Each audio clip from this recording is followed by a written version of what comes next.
Si vous avez aimé l'épisode du Venezuela, puis l'épisode du Groenland, puis l'épisode de l'Iran, il se pourrait bien que Papy Ronchon nous réserve un autre épisode avec un autre pays dans la même série, dans le même genre de série. Il s'agirait de Cuba. Pourquoi ? Eh bien, on sait que Papy Ronchon n'apprécie pas du tout le gouvernement communiste, on pourrait dire, de cette île qui se trouve dans les Caraïbes, donc très proche des États-Unis. Et Papy Ronchon a fait savoir, grosso modo, qu'il se payerait bien ce pays, qu'il le croquerait bien au petit déjeuner. Alors évidemment, sur cette île, le président n'est pas du tout content. C'est un peu ce que nous dit cet article. On nous dit les mots se font plus durs alors que Washington a annoncé avoir sanctionné le renseignement cubain et une dizaine de hauts responsables de l'île communiste. Le président de Cuba, Miguel Díaz-Canel, a averti lundi qu'une attaque américaine contre l'île provoquerait un bain de sang. Miguel Díaz-Canel a aussi souligné le droit légitime de son pays à riposter à une éventuelle agression des États-Unis, sur fond de fortes tensions entre La Havane et Washington. Alors on nous indique également que Cuba a acquis plus de 300 drones militaires et évaluerait de possibles scénarios pour leur utilisation près de la base américaine de Guantanamo dans l'est de l'île. C'est en tout cas ce que croient savoir les renseignements américains. Des responsables à Washington auraient donc mis en garde contre une menace croissante du fait de la proximité de ses capacités. Alors, bien sûr, le leader cubain se défend et dit que son pays ne représente pas une menace et n'a pas ni de plan ni d'intention agressive envers d'autres nations. Et il accuse en revanche Papy Ronchon de préparer le terrain politique en vue d'une intervention militaire contre l'île de Cuba. Et il dit que si jamais elle se matérialise, elle provoquera un bain de sang aux conséquences incalculables. Ambiance. Alors, est-ce que c'est juste une escalade verbale entre deux personnes qui ne s'apprécient pas ? Ou est-ce que c'est peut-être le début de quelque chose de plus inquiétant ? Je ne sais pas. J'interroge à ce sujet le tarot de Marseille.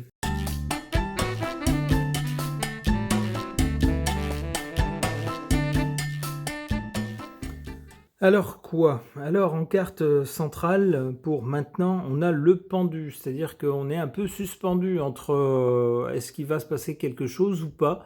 Tout le monde semble sur le qui-vive, personne n'ose bouger. Pour l'instant, ce sont des joutes verbales, rien de plus. Donc on est un peu suspendu, c'est l'état actuel.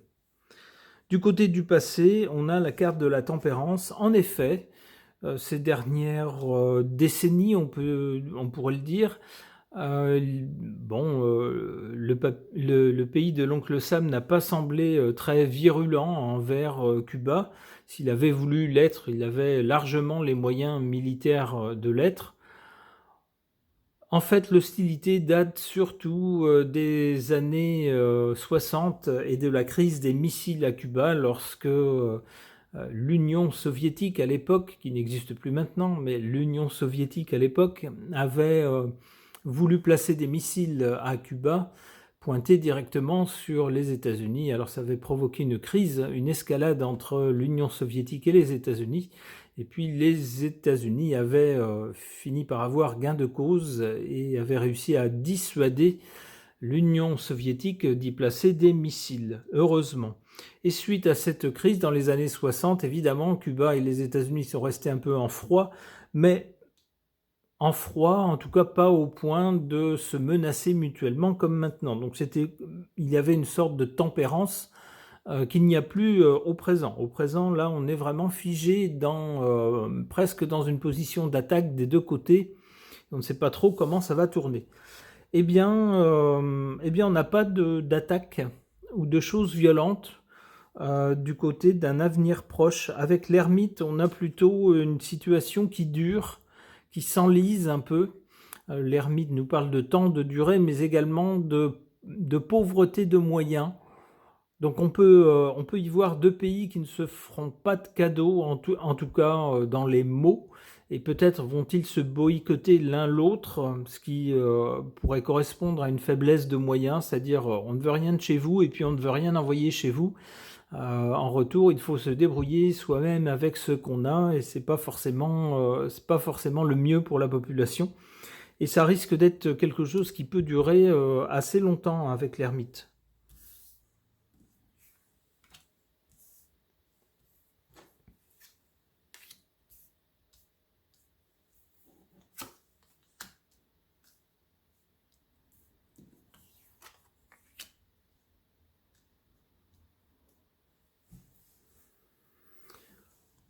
En carte favorable, on a le battleur. Le battleur, il est très enthousiaste. Il pense pouvoir un peu se sortir de toutes sortes de situations. Parce qu'il a plein d'idées et puis il ne ménage pas son énergie. Mais c'est également le battleur de foire. C'est un peu celui qui se vante, celui qui essaye de survendre son produit. Approchez madame, vous allez voir avec mon super machin électronique, vous allez tout faire, vous allez faire votre pâte à gâteau, vous allez pouvoir moudre du café, vous allez pouvoir tout transformer dans votre maison.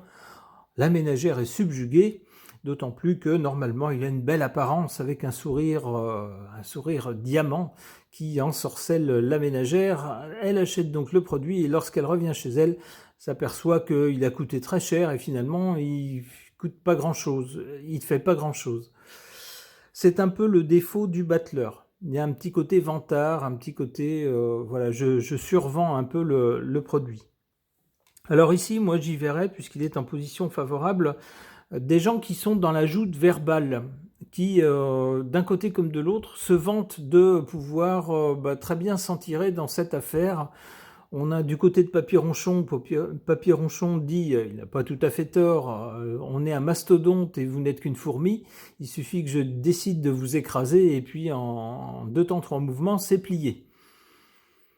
Il n'a peut-être pas vraiment tort. De l'autre côté, en face, on lui dit grosso modo, nous on vous a jamais cherché d'ennui, alors on estime qu'on est un pays souverain, on n'a pas à se soumettre à vos injonctions, à vous obéir, et si jamais vous nous attaquez, vous avez peut-être de gros moyens, mais on n'est pas démunis non plus, et on vous fera passer un sale quart d'heure, avant peut-être de perdre, mais en tout cas on ne perdra pas sans se défendre, et sans vous causer des problèmes.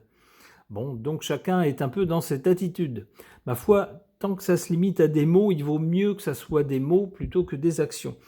Hélas, en carte défavorable, on a bien avec le mat des gens qui partent complètement en vrille, qui se mettent à faire n'importe quoi, des choses insensées.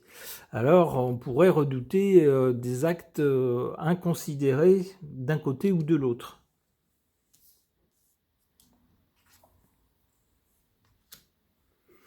Aïe aïe aïe. Bon, avec l'ermite, il semble bien que pendant un certain temps, ça puisse durer comme ça, on se regarde en chien de faïence en s'envoyant des noms d'oiseaux à la figure, et puis en se frappant sur la poitrine en disant de toute façon moi je suis le plus fort, de toute façon je me laisserai pas faire, de toute façon voilà. Pendant un moment, avec l'ermite, ça peut durer un moment, et là après on a bien un événement violent qui survient. Avec en plus une couronne qui vacille sous des coups venus d'une force hostile, avec des gens qui tombent. Hélas, c'est assez parlant, hein. Ça pourrait bien représenter un pouvoir qui tombe.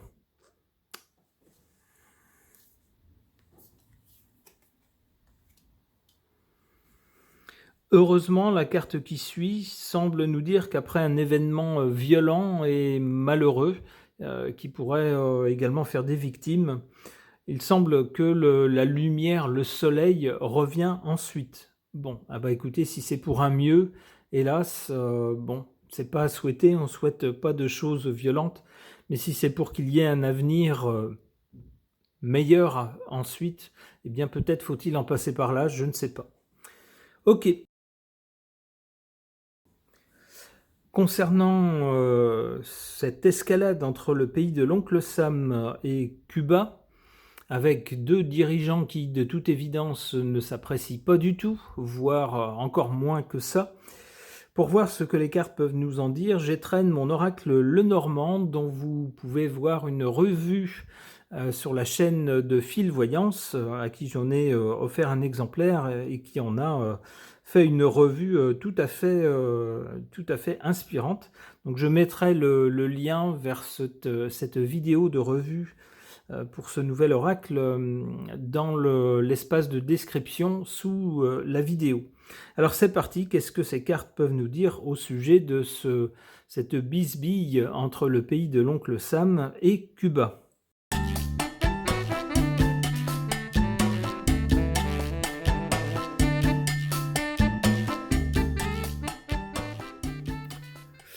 Alors, qu'est-ce qu'on pourrait voir dans ces cartes? Qu'est-ce qu'elles peuvent nous suggérer au sujet de cette animosité entre les deux pays qui semble tourner à l'escalade verbale? On espère que ça va en rester là. On a du côté de l'origine ici, cette carte de la Lune. Avec la Lune, on a des inquiétudes, des fantasmes, on se fait des films. On voit une partie des choses à la lumière de la Lune, mais pas tout. Les vues sont déformées, c'est un astre nocturne, ça nous parle donc également parfois de choses cachées. Moi j'y verrais toutes les rancœurs d'un pays contre l'autre, les ambitions également peut-être cachées d'un pays vis-à-vis de l'autre en se disant « ha ha ha, pour l'instant je ne dévoile pas mes plans mais j'ai une idée en tête ». En carte centrale, une jolie dame. Alors moi j'y verrais une jolie dame capricieuse, peut-être. On voit ici cette dame est habillée de façon très très riche. Elle se trouve dans un jardin aménagé, qu'on peut supposer assez riche également. Donc on peut imaginer une dame ayant peut-être des caprices, habituée à ce qu'on lui donne ceci, cela, ou voulant profiter de ceci ou cela. Un peu prenant ce qui lui plaît. Alors j'y verrai les ambitions d'un des deux pays, peut-être le plus grand, vis-à-vis du plus petit, en se disant toi de toute façon tu es dans mon orbite géographique, ça fait longtemps qu'on convoite des choses que tu as et que tu ne veux pas donner. On se verrait bien se les approprier depuis longtemps. Il est peut-être temps de passer à l'action. C'est ce que je verrai avec cette carte. Cette carte d'une personne ici riche, mais qui aurait des convoitises. On voit qu'elle regarde quelque chose. Du côté de l'avenir, on a d'ailleurs avec cette montagne les difficultés. Des difficultés qui s'annoncent dans cette relation entre les deux pays.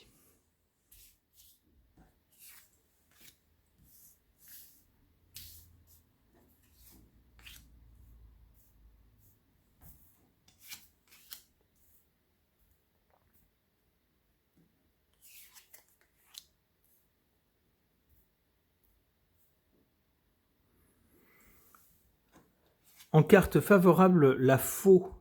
La faux qui parle de couper quelque chose net et définitivement. Peut-être faudrait-il que ces deux pays, tout simplement, arrêtent de se parler, arrêtent de s'échanger des noms d'oiseaux, de se menacer, et puis coupent leurs relations définitivement, et puis ne s'intéressent plus l'un à l'autre. Ce serait peut-être la solution.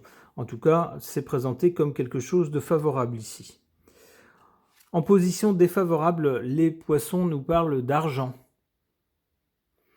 Si un pays commence à menacer l'autre et puis menace d'intervenir militairement sur son sol, c'est pas pour des raisons humanitaires. C'est parce qu'il y a anguille sous roche, et l'anguille, c'est une anguille financière qui est cachée. Alors ça, on ne vous le dira jamais.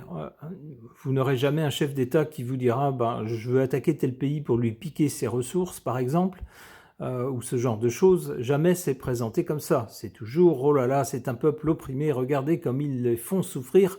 On ne peut pas les laisser souffrir comme ça, il faut absolument qu'on intervienne. Et bien sûr, une fois qu'on y est, on fait les choses à sa façon et surtout à son profit. C'est ce que suggère cette carte.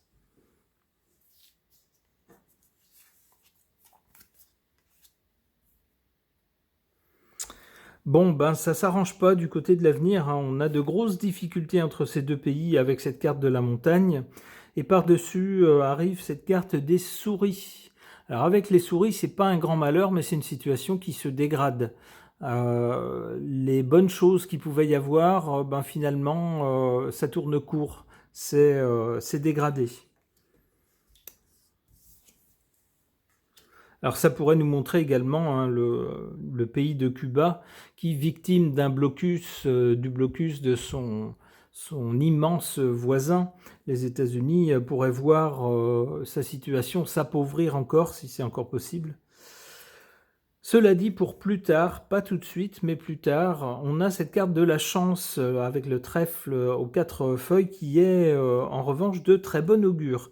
Alors pas tout de suite, mais plus tard. Eh bien, on espère qu'entre ces deux-là, tout le monde reviendra à la raison et qu'ils sauront repartir sur un bon pied et peut-être éviter le pire, éviter des choses destructrices qui sont toujours très mauvaises pour les populations, alors laquelle n'y est généralement pour rien dans les bisbilles entre chefs d'État.